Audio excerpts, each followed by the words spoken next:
আমি মধুমিতা দত্ত, আমি কৃষিতা ঘোষ, আমি অনিমা বিস্তার, আমি সাবিনা বেগম, আমি অনুষ্কা দত্ত, আমি প্রিয়াসী হালদার, আমি তনয়া নাথ ঘোষ, আমি প্রিয়াসা মন্ডল, আমি অনুপমা সাহা, আমি প্রিয়ম চন্দ্র, আমি পায়েল দাস, আমি অরিত্র দত্ত, আমি সুমন সিকদার, আমি আসমাউল হোসনা, আমি অরিত্র সিকদার।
আমাদের পরবর্তীতে নিবেদন এখনকার সময়ের জন্য খুব উপযোগী। আমরা এখন একটা অস্থির সময়ের মধ্যে দিয়ে যাচ্ছি। কাজী নজরুল ইসলাম বহুদিন আগেই সেই কথা বলেছেন। তিনি জাতি ধর্ম ভেদাভেদের ঊর্ধ্বে উঠে সাম্যের গান গেয়েছেন। আজকের দিনে বোধহয় তিনি খুব প্রাসঙ্গিক। তাই আমাদের পরবর্তী নিবেদন তার বিখ্যাত কবিতা সাম্যবাদী।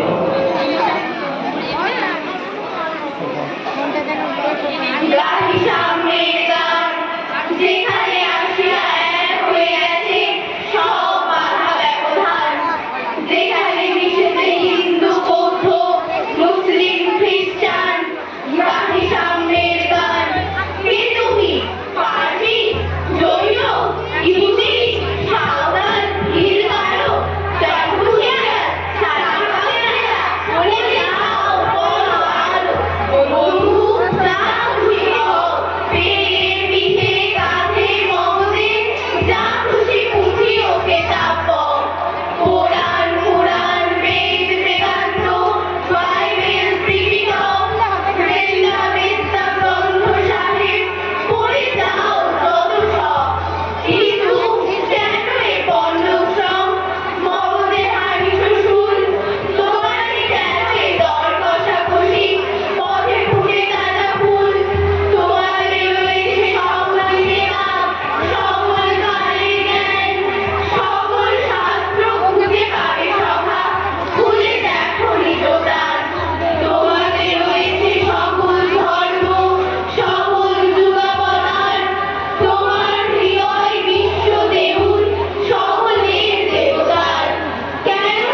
শেষ নিবেদন, এটিও কাজী নজরুল ইসলামের একটি বিখ্যাত কবিতা।